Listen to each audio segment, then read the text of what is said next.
Hello everyone, कैसे हैं आप लोग। मैं उम्मीद करता हूं आप सब अच्छे होंगे, स्वस्थ होंगे और अपनी पढ़ाई और सेहत का ख्याल अच्छे से रख रहे होंगे। मैं अरुण कुमार गुप्ता आप लोग को आज का इस लेक्चर में स्वागत करता हूं। आज का जो लेक्चर है वो आपके लिए बहुत ही इम्पोर्टेंट है। जैसा कि इसमें आपको पढ़ना है सिंपल स्ट्रेसेस, ठीक है, उसमें उसके टाइप्सेस पढ़नी है और उस पर बेस्ट न्यूमेरिकल देखनी है। तो आज का ये जो लेक्चर है वो आपके लिए बहुत ही इम्पोर्टेंट है, तो आप प्लीज़ इस लेक्चर को एंजॉय कीजिए। चलिए आप लोग को एक चीज़ और, आज हम इस लेक्चर को स्टार्ट करने से पहले एक चीज़ आप लोग को बता दें कि अभी तक आपके पास अगर कैलकुलेटर नहीं है तो प्लीज़ आप कैलकुलेटर कहीं से प्रेफर कीजिए, ठीक है। और आज का इस लेक्चर में आपको कैलकुलेटर का यूज बहुत होने वाली है, यानी कि आज का जो लेक्चर है वो आपके लिए न्यूमेरिकल बेस्ड लेक्चर है, ठीक है। तो आप इस लेक्चर को अच्छे से ध्यान से देखिएगा ताकि वह आपको न्यूमेरिकल कैसे अप्रोच की जाती है वो आपको हम एक एक 2-3 एग्जाम्पल लेकर आपको न्यूमेरिकल सॉल्व करेंगे। तो चलिए पहले देखते हैं हम लोग अभी तक जहाँ तक पढ़ लिए हैं। अभी तक हमने पढ़ा है क्या, लोड, टाइप्स ऑफ लोडेड, उसके बाद क्लासिफिकेशन, मतलब फिर स्ट्रेस और स्ट्रेस की क्लासिफिकेशन, ठीक है।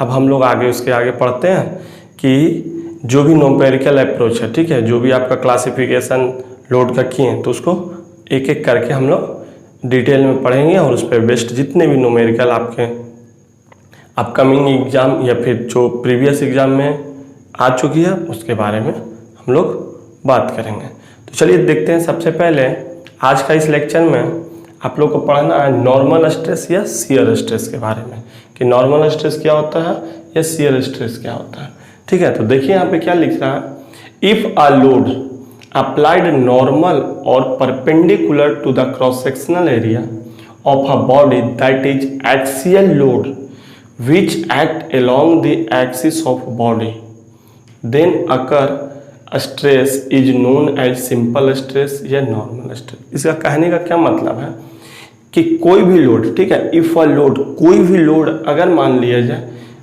अप्लाइड हो रहा है किसी भी बॉडी पे, ठीक है, और वो किस तरीके से हो रहा है, नॉर्मल और perpendicular to the cross sectional area, मतलब कि जो भी उसका क्रॉस सेक्शनल एरिया है उसके नॉर्मल या परपेंडिकुलर अगर कोई भी लोड अप्लाइड हो रही है, ठीक है, to the cross sectional area of a body that is axial, उसको हम लोग एक्सियल लोड बोलते हैं। और एक्सियल लोड ऐसा लोड होता है जो कि अलोंग द आपका एक्सिस, किसी भी बॉडी का एक्सिस जो होता है, लॉन्गिट्यूडनल एक्सिस होती है, उस एक्सिस के अलोंग, ठीक है, अगर कोई लोड लगता है उसको बोलते हैं एक्सियल लोड। तो उसी को हम लोग शॉर्ट फॉर्म में, इतना चीज लिखने का शॉर्ट फॉर्म में क्या, axial load which act along the axis of body, ठीक है। एक्सियल लोड के कारण अगर कोई भी स्ट्रेस डेवलप होती है किसी भी बॉडी में तो उसको हम लोग क्या बोलते हैं, नॉर्मल स्ट्रेस या सिंपल स्ट्रेस, ठीक है। तो आई होप आप लोग को ये डिफिनेशन समझ में आ गई होगी। इसके आगे की बात करते हैं, that is sigma normal equal to axial load या normal load per unit area. अब चलिए इसको हम समझते हैं कि ये डायग्राम और ये फॉर्मूला और इससे भी बेस्ट न्यूमेरिकल कैसे अप्रोच करेंगे। तो सबसे पहले भी हम लोग ये चीज़ समझते हैं कि नॉर्मल और सिंपल स्ट्रेस की मतलब ग्राफिकल रिप्रेजेंटेशन, ग्राफ से हम उसको समझने का कोशिश करते हैं by the help of figure, ठीक है। तो चलिए सबसे पहले यहाँ पे देखिए, जैसे कि मान लेते हैं कोई एक बॉडी है,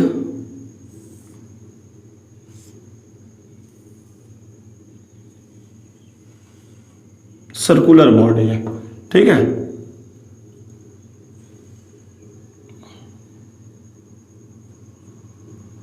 इसका क्रॉस सेक्शनल एरिया ये है, this is the cross sectional area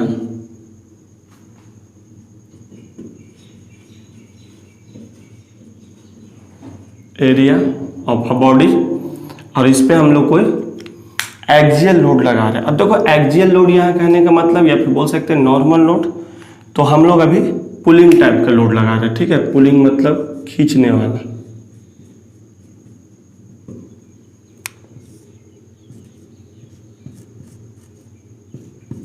P amount का पुलिंग टाइप का लोड लगा रहे हैं इक्वल एंड अपोजिट, ताकि ये इक्विलिब्रियम कंडीशन में बना रहे। ठीक है, पी अमाउंट का हम इस पे लोड लगा रहे हैं। इसकी लेंथ भी दे रखी है, मान लिया जाए इसकी लेंथ भी स्टार्टिंग में क्या है, एल है। ठीक है, क्रॉस सेक्शनल एरिया ए है, लोड लग रही है पी। तो अब ये देखो, ये अलोंग द एक्सिस कैसे है, ठीक है, ये एक्सिस होती है, लॉन्गिट्यूडिनल एक्सिस इसको हम लोग बोलते हैं।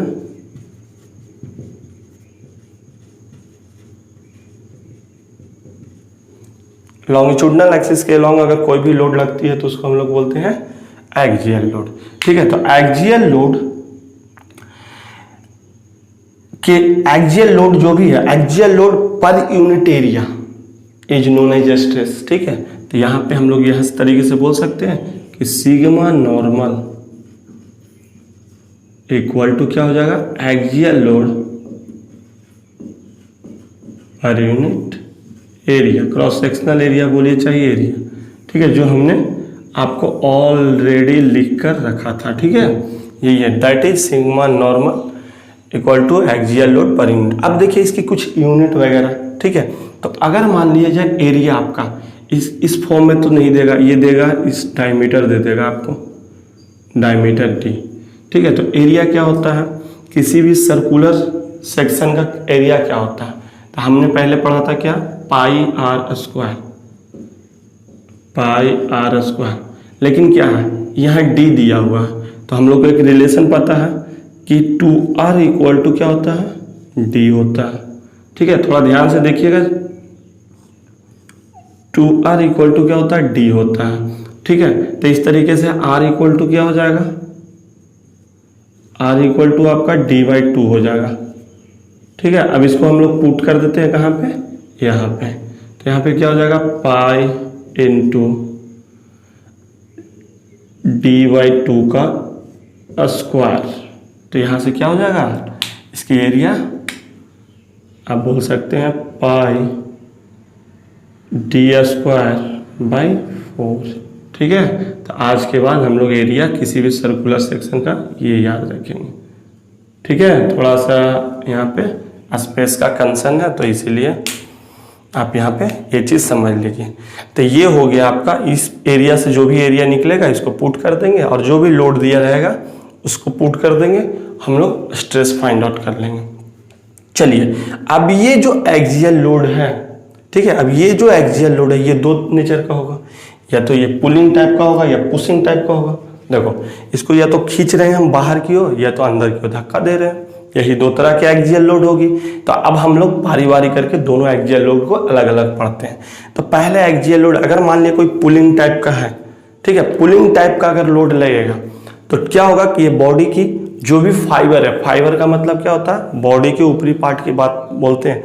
ठीक है, मॉलिक्यूल्स की बात करते हैं, वो क्या होगा, एलोंगेट होगा। ठीक है, लंबा होना चाहिए, लंबा हो जाएगा। ठीक है, एलोंगेट का मतलब लंबा होना। तो अगर ये लंबा होगा, ठीक है, तो वो क्या करेगा, मॉलिक्यूल्स अंदर की ओर खींचेगा। ठीक है, तो अभी तो वो स्ट्रेस जनरेट होती है। स्ट्रेस हमेशा नॉर्मल जो लोड बनता है उसके अंदर में, जब भी लोड लगेगी तभी वो स्ट्रेस जनरेट होगी। ठीक है, ये हमने प्रीवियस क्लास में बहुत अच्छे से एक्सप्लेन किया था।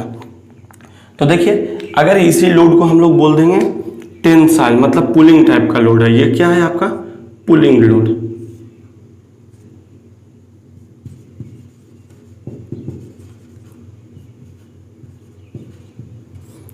ठीक है, तो इसको अब हम लोग क्या बोलने लगेंगे, अब इसी फिगर को देखते हुए, कि फिगर यही लेते हैं। ठीक है, तो अब यहाँ पे हम लोग इसको ये सिग्मा एन ना लिखकर क्या लिखेंगे, sigma t, t for tensile. अब देखो टेंसाइल स्ट्रेस क्या होती है, the fiber of the body tends to elongate due to the axial load, then stress will occur known as tensile stress. बहुत सिंपल है।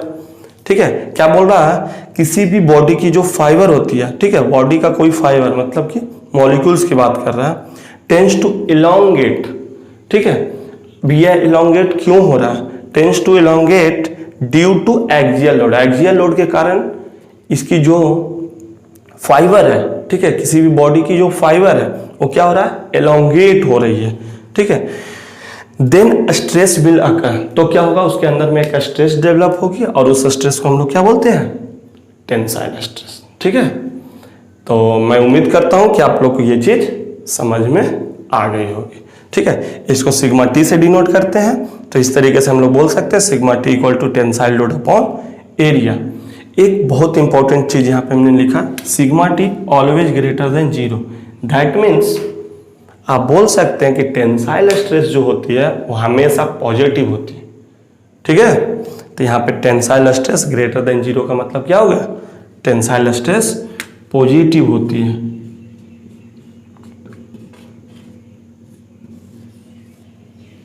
ठीक है, और इसमें बॉडी क्या होगा, एलोंगेट करेगी। अब बात करते हैं कंप्रेसिव। अब देखो, ये तो हम टेंसाइल की तरह ऊपर में भी फिगर बना रखे हैं। अब कंप्रेसिव में क्या होगा, देखो इस तरीके से,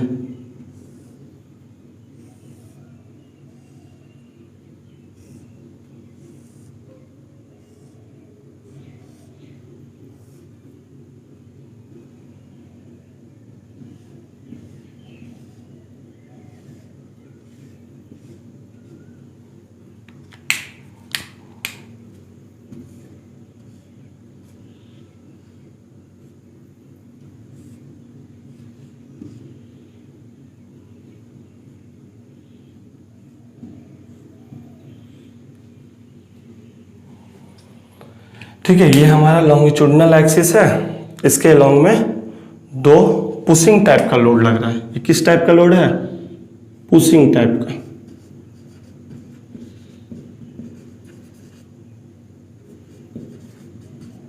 दैट मीन्स इसको दोनों साइड से धक्का दिया जा रहा है। ठीक है, मतलब अंदर की ओर।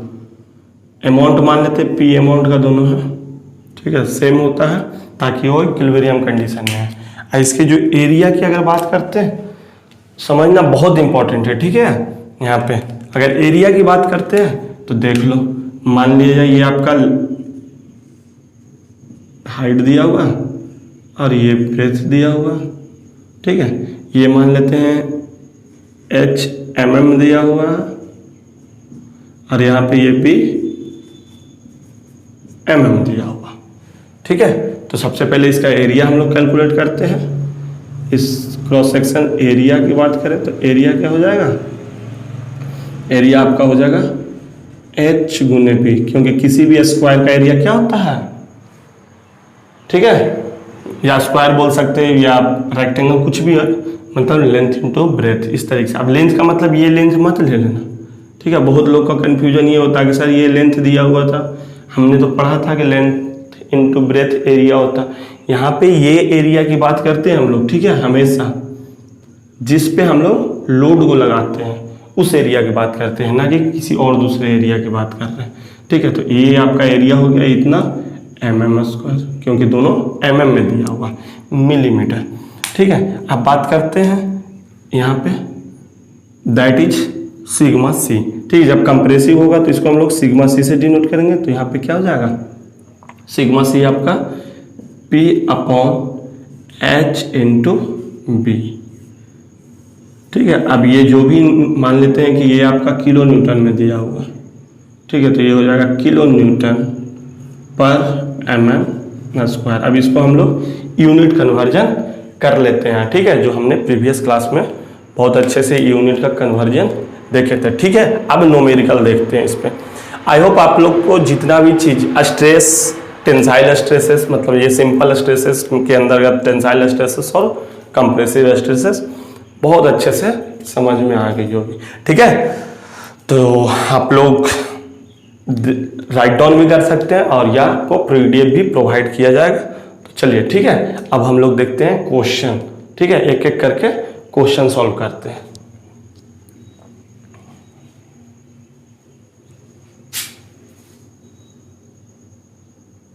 जैसा कि आप लोगों को बोर्ड पे क्वेश्चन दिख रही है, उसमें क्या बोल रहा है, a steel bar with diameter of 100 mm must carry a tensile load of 400 kilonewton. Determine the tensile stress produced in this prismatic बार। ठीक है, देखो यहाँ पे एक चीज लास्ट में बोल दिया प्रिज्मेटिक वाली, यानी कि स्टार्टिंग में इन्होंने नहीं दिया है कि एक प्रिज्मेटिक बार है। तो ठीक है, प्रिज्मेटिक बार का मतलब जिसका cross section area through out the length आपका सेम है। चलिए अब हम लोग क्वेश्चन की ओर, सॉल्यूशन की ओर चलते हैं। ठीक है, क्वेश्चन का जो भी सॉल्यूशन है उसकी ओर चलिए। तो देखिए सॉल्यूशन, सबसे पहले हम लोग सॉल्यूशन लिखेंगे और जो भी गिवन डाटा है वो लिखेंगे। ठीक है, यहाँ पे क्या क्या दिया गया है। देखिए गिवन डाटा में आपका क्या क्या दिया हुआ है, गिवन दैट एक आपका डायमीटर दिया हुआ है। ठीक है, डायमीटर कितना है 100, देखो क्वेश्चन में 100 mm। ठीक है, 100 mm डायमीटर है। इसके बाद आपका टेंसाइल लोड दिया हुआ है। बहुत सिंपल क्वेश्चन है और इससे भी आगे हम लोग अच्छे भी क्वेश्चन, बहुत इससे भी हार्ड क्वेश्चन देखेंगे। ये भी बहुत अच्छा क्वेश्चन है, बेसिक क्वेश्चन है। ठीक है, टेंसाइल लोड आपका कितना दिया हुआ है 400 किलो न्यूटन। आप लोग भी साथ में ही ठीक है प्रैक्टिस किया कीजिए, तो जिससे आपको बहुत अच्छे से समझ में आएगी। ठीक है, चलिए अब क्या हुआ, डायमीटर दे दिया है, टेंसाइल लोड। सबसे पहले हम लोग एक डायग्राम बनाएंगे जैसा भी हम लोग को क्वेश्चन के अनुसार है। ठीक है, तो क्वेश्चन क्या बोल रहा है कि एक स्टील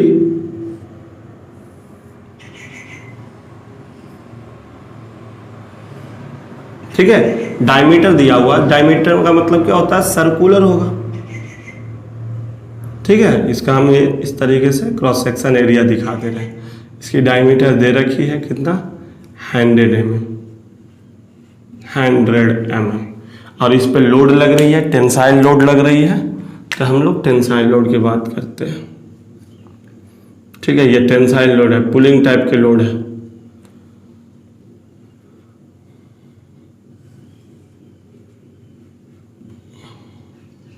और जिसकी पी अमाउंट कितना 400 किलो न्यूटन। चलिए पूछा क्या जा रहा है, डिटरमाइन द टेंसाइल स्ट्रेसेस। ठीक है, तो हम लोग लिख देते हैं। ठीक है, टेंसाइल स्ट्रेस बराबर क्या होता है, we know that tensile stress बराबर tensile load upon cross sectional area की बात करता है। ठीक है, टेंसाइल लोड तो हमें पता है, क्रॉस सेक्शनल एरिया नहीं पता, हमें डायमीटर पता है। तो पहले एरिया फाइंड आउट करेंगे। तो एरिया इक्वल टू क्या हो जाएगा, अभी हमने बताया था पाई d²/4। ठीक है, अगर डायमीटर डायरेक्ट दे रखा है तो एरिया क्या होता है पाई d²/4। यहाँ से पाई इंटू डायमीटर की वैल्यू mm में ही रख दो 100 mm बाई 4 इक्वल टू, अब देखिए हम लोग कैलकुलेट करेंगे।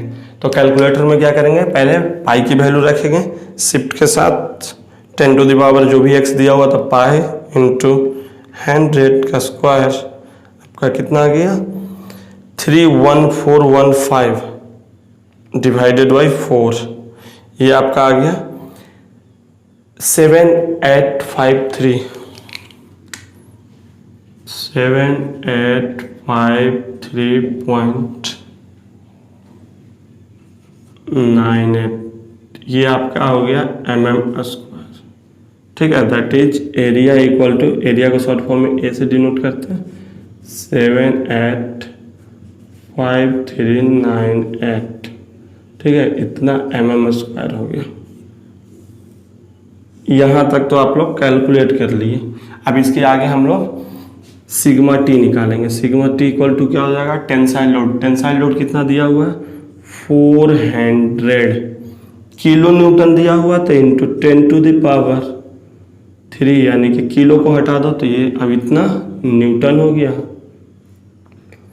अपॉन बात करते हैं एरिया, एरिया हमारा इतना mm दिया हुआ 7853.98 mm², न्यूटन पर mm² में आपका जो भी वैल्यू आएगा ये आएगा। ठीक है, अब हम लोग देखते हैं डिवाइड करके। 400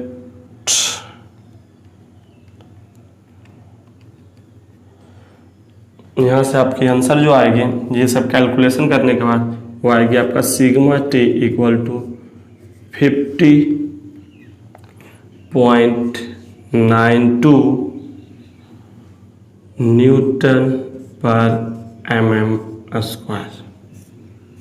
ठीक है, या फिर बोल सकते हो न्यूटन पर mm² को क्या बोलते हैं हम लोग, याद कीजिए प्रीवियस क्लास में हमने बताया था, इसी को हम लोग बोलते हैं मेगा पास्कल। ठीक है, ये हमारा फाइनल आंसर हो गया। ठीक है, यही क्वेश्चन का जो भी आंसर पूछा जा रहा था। तो इस तरीके से हम क्वेश्चन को सॉल्व करेंगे एग्जाम में। ठीक है, सबसे पहले डायग्राम बनाएंगे, जो भी डाटा दिया रहेगा वो लिखेंगे, उसके बाद जो भी फॉर्मूला उसमें यूज करना वो ही लिखेंगे, उसके बाद उसको कैलकुलेशन करेंगे। ठीक है, तो आई होप अभी तक आपको जो भी ये न्यूमेरिकल से जितनी भी प्रॉब्लम थी वो क्लियर हो गई होगी। चलिए अब हम लोग नेक्स्ट न्यूमेरिकल देखते हैं। ठीक है, न्यूमेरिकल में क्या बोल रहा है कि a prismatic bar of cross sectional area 20 mm into 20 mm carried a compressive load of 500 kilonewton। ठीक है, 500 kilonewton determine the stress developed into the bar. ठीक है, यहाँ पे बोल रहा है कि एक प्रिज्मेटिक बार है जिसकी क्रॉस सेक्शनल एरिया कितना है 20 mm इंटू 20 mm। ठीक है, यानी कि एक प्रकार का बोल सकते हो कि स्क्वायर वाला क्रॉस सेक्शन एरिया है। ठीक है, इसका कैरीड अ कंप्रेसिव लोड। ठीक है, कि कंप्रेसिव लोड कितना है आपका, बोल सकते हैं कंप्रेसिव लोड कितना है 500 kilo Newton. Determine the stress develop into the bar. अब चलिए देखते हैं। ठीक है, क्वेश्चन को समझिए क्या बोल रहा है। बोल रहा है कि कोई, चलिए सबसे पहले डायग्राम ही बनाते हैं हम लोग।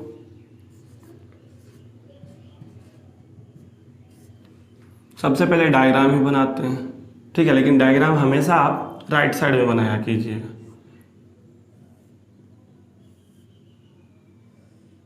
लेंथ नहीं दिया हुआ है तो लेंथ के बारे में हम लोग कुछ चर्चा नहीं करने हैं, और लेंथ भी देगा तो उससे हमें कोई लेना देना है नहीं।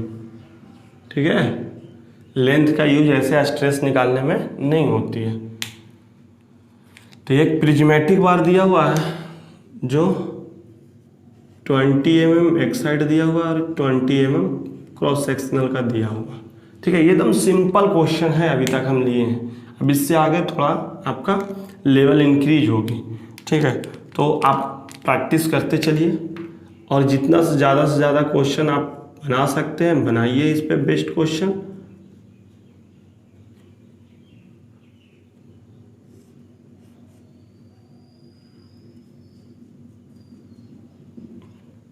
ठीक है, ये जो लोड दिया हुआ आपका कंप्रेसिव नेचर का दिया हुआ। ठीक है, ध्यान से देखिएगा कि ये क्या बोल रहा है। ये कंप्रेसिव नेचर का लोड दिया, यानी कि इस तरीके का लोड को कंप्रेसिव लोड बोलते हैं हम लोग। इस तरीके का लोड दिया हुआ है जिसकी यूनिट कितनी अमाउंट दिया हुआ है, आप अमाउंट पढ़िए कितना है 500 किलो न्यूटन।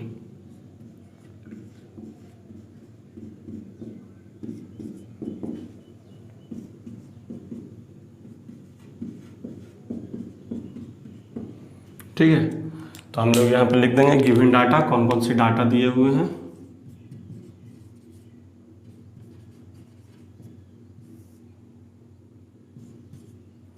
P जो है आपका कंप्रेसिव है,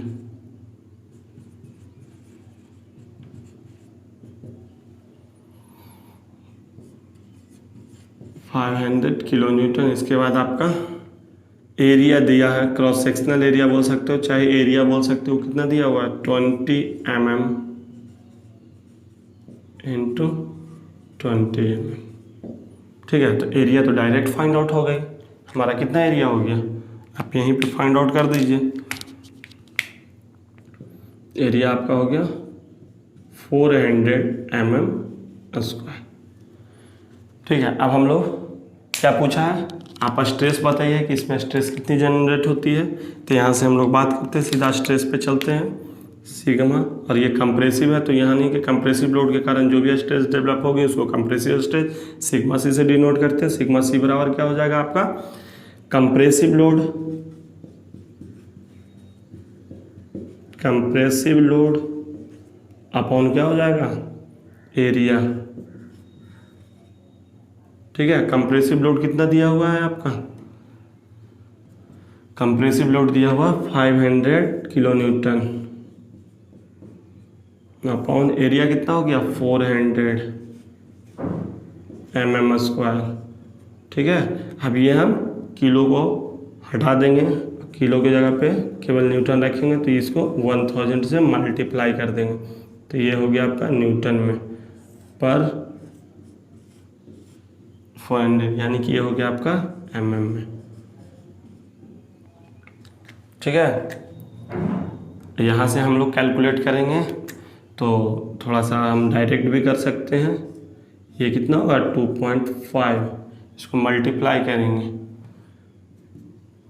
125, ठीक है, 125 पे 1 0 इतना न्यूटन पर mm²।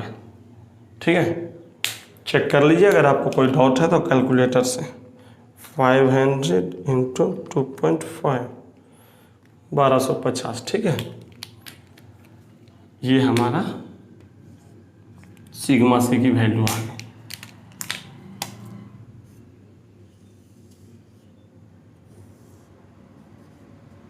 आप इसको मेगा पास्कल भी लिख सकते हैं, न्यूटन पर mm²। ठीक है, चलिए, आई होप इस वाले भी न्यूमेरिकल को आपको बहुत अच्छे से समझ में आ गई होगी। ठीक है, मैं उम्मीद करता हूँ आप लोग अच्छे से साथ में बनाते भी चल रहे हैं।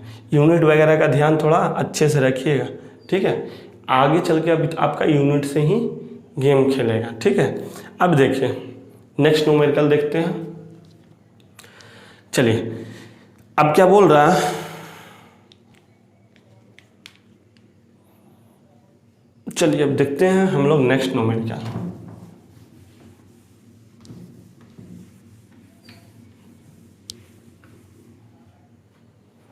बोल रहा है, a rod 150 centimetre long and diameter 20 mm is subjected to an axial pull of 50 kilonewton if the modulus of elasticity of the material of the rod is 2 into 10 to the power 5 Newton per mm²। determine stress in the bar। ठीक है, या in the rod, sorry. ठीक है, एक rod दिया हुआ है जो कितना लंबा है, 150 सेंटीमीटर का लंबा है। ठीक है, और उसकी डायमीटर कितनी दी हुई है 20 mm। ठीक है, और उस पर किस तरह का लोड लग रहा है, उस पर एक पुलिंग टाइप का लोड लग रहा है, पुलिंग एक्सियल पुलिंग टाइप का लोड लग रहा है, जिसकी मैग्नीट्यूड कितनी है 50 किलो न्यूटन। ठीक है, 50 किलो न्यूटन दिया हुआ। If the modulus of elasticity of the material of the rod is 2 into 10 to the power 5, यानी कि यहाँ पे मॉडुलस ऑफ रिजिडिटी वो हमें आगे बताएंगे। ठीक है, कुछ थोड़ा सा आपको भी ये पता है कि मॉडुलस ऑफ, ये जो मॉडुलस ऑफ इलास्टिसिटी होती है, ठीक है, या यंग्स मॉडुलस होता है, वो क्या होता है। ठीक है, आपने कुछ पढ़ रखा है। ठीक है, हम फिजिक्स में। ठीक है, तो यहाँ पे ऐसे भी इसका यूज अभी होने वाले नहीं है, इसीलिए इसके बारे में हम लोग जानते नहीं। ठीक है, तो ये दिया हुआ है एडिशनल हमें कुछ इन्फॉर्मेशन। ठीक है, तो इससे हमें भ्रमित नहीं होना है, हमें अपना जो भी फॉर्मूला जानते हैं उस पर बेस्ड है। ठीक है, तो पूछ क्या रहा है, determine the stresses in the rod. चलिए देखते हैं। सबसे पहले गिवन डाटा, वही काम। ठीक है, सबसे पहले हम लोग गिवन डाटा लिखेंगे।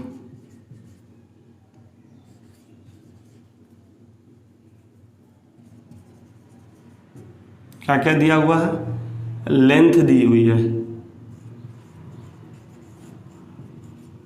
लेंथ ऑफ रॉड दिया हुआ है, ये कितना दिया हुआ है आपका 150 सेंटीमीटर। ठीक है, हम क्वेश्चन को ना पेज में लिखे हुए हैं। और इसके बाद आपका डायमीटर दिया हुआ है, डायमीटर इसको स्मॉल डी से डिनोट कीजिएगा। ये कितना दिया हुआ है डायमीटर, ये आपका दिया हुआ है 20 mm। इसके बाद और क्या दिया हुआ, एक्सियल पुल ऑफ 50, यानी कि पुलिंग लोड दिया हुआ, एक्सियल लोड दिया हुआ, एक्सियल पुल।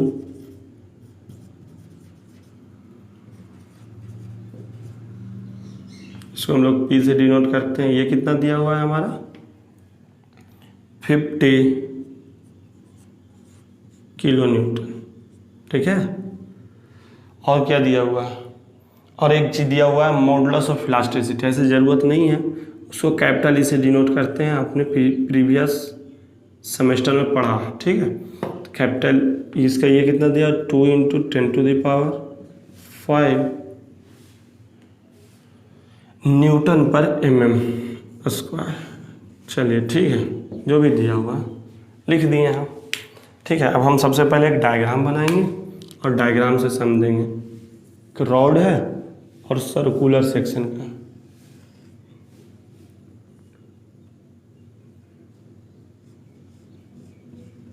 एक रॉड हो गई, ठीक है, और इस पे पुलिंग टाइप के लोड रखे हुए हैं।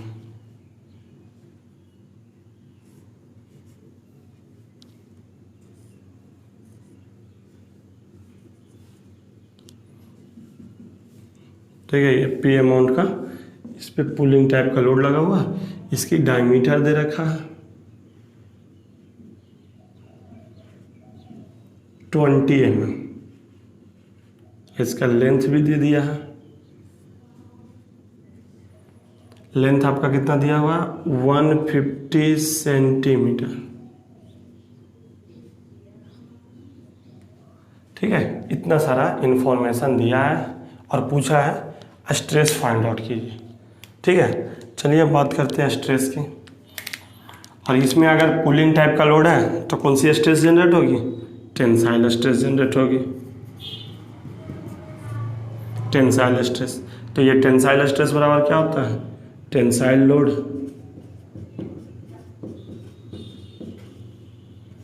Upon area.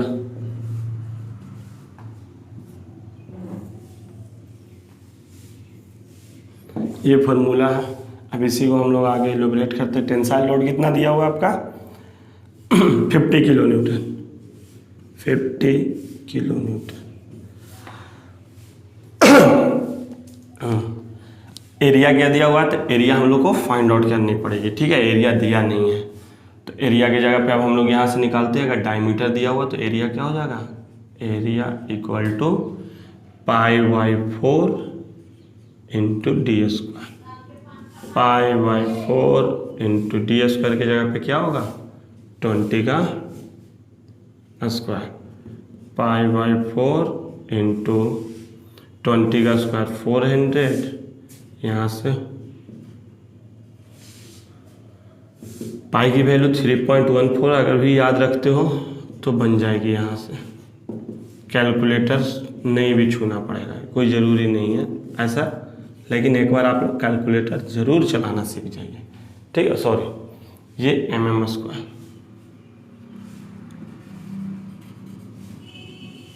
तो हमें एरिया आ गई कितनी 314 mm स्क्वायर।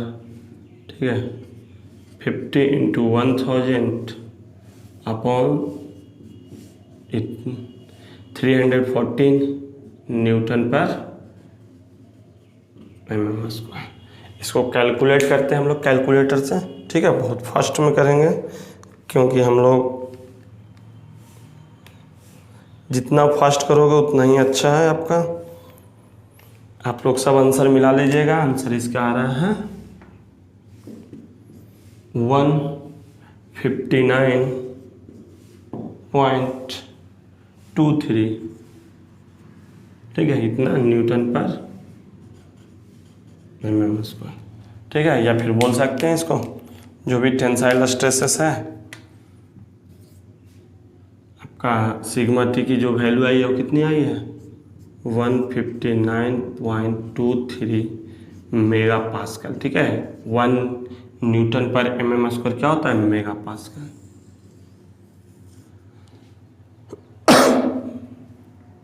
ये आपकी फाइनल आंसर होगा।